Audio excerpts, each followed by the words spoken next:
What's up? So today we're going to talk about why buying a house could be the best investment of your life. Number one, everyone needs a place to live. It's a necessity. There will always be a demand for something that we need. With a home, it doesn't matter if you own it or if you rent it, you need a roof over your head. So everyone living under a roof right now is either a homeowner or a landlord. And historically, as I mentioned last week, there has always been a shortage in housing. So with an ever increasing demand in housing, this is a great incentive to homeowners to not only have somewhere to live, but to potentially make some money from where they live. This leads me to number two. You have the option to live there or rent it or both. So going off of that, imagine being on both sides of the line. You have the option. If you're renting, you're stuck there until the lease is over. Unless you break the lease, pay the fees, lose your security deposit. While all that's going on, you're still looking for the next place to go. If you own, you have the flexibility within your means. You can sell it or move out and rent it, live there and rent it, or live there forever. In terms of your living situation, it's about as flexible as it can possibly be. Number three, you can control it. If you're renting, you can't really do anything besides move in that furniture that you picked out. When you own, you have full control. You want to paint the kitchen? You can do that. You want new appliances? You can do that. You want to punch a hole in the wall? No one's going to tell you to fix it, maybe besides your spouse. And referring to the previous point, you can earn income on your property if you want to. It can cover some or a majority or all of your living expenses. It's a huge benefit to buying a home. Number four, we have tax advantages. So on top of all of this that we've already talked about, you can write off your property taxes and your mortgage insurance. Now this is where it gets a little sticky. There's a difference between itemized deductions and standardized deductions, and maybe I'll make a video on this later on, I don't know, we'll see. But the general sense of this is every taxpayer, aka someone who makes over $12,500 a year, gets what's called a standard deduction. But the government wants to incentivize us to buy certain things. Real estate is one of those things. So when you purchase a house, you get to qualify for what's called an itemized deduction, which is kind of like a step up in the tax world of things. I'm going to go ahead and make a video on this later on. But talk to a CPA or a financial advisor on this as well. Number five, it's probably the best hedge against inflation. I made 2 videos on this already, but I cannot stress it enough. When you buy a house with a mortgage, a majority of your payment, which is your principal and your interest, will stay exactly the same as long as you own that property. This kind of goes back to control. You don't get to choose your monthly payment, but you do get to choose your budget. You can create a budget that reflects what you want to pay per month when you are looking to purchase a home. Your lender or myself can help you find these properties that fit within your monthly budget. If you're currently paying $1,000 per month in rent and you want your monthly mortgage payment to be less than $1,000 per month as well, give me a call. I'll send you a list of properties right now. Anyways, when we are looking at hedging against inflation and real estate, this works best when you're looking long term, which is like 10 plus years. But because that monthly payment stays the same over the time that you own that property, as inflation increases over time, your monthly payment will stay flat and it will not adjust as inflation increases because it is fixed. If you're renting, rent increases over time with inflation as well, as things get more expensive over time to manage. This could be just as simple as services and maintenance. The only way to beat this that I can think of is if you went to your landlord and asked them to not increase rents if you commit to a long-term lease. And at that point, if you're thinking of staying in the same spot for a long period of time,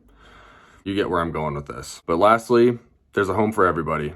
Everywhere. It could be a fixer-upper if you're handy or know somebody that's handy, if you're planning to use it as a flip, you're planning to burr it, you're planning to house hack. There's multifamily if you plan to purchase it as an investment with multiple units. You can move in and rent out the other units, or you could simply just buy it as an investment and rent it outright. There's move-in ready homes if you don't like any work, you just want to plop right in and get this whole thing started. There's new construction if you want to fully customize your living quarters. Then there's all different kinds of homes. 1-story, ranch, 2-story, 3-story, finished basement, no finished basement, no basement, big yard, no yard. There's something for everyone, and that is the best part about it. And that about wraps it up. I'd love to go further in depth onto these topics, so if you have any questions, shoot me a text, give me a call, reach out. I'm licensed to socialize. Anyways, thanks for watching, and I will see you guys next week.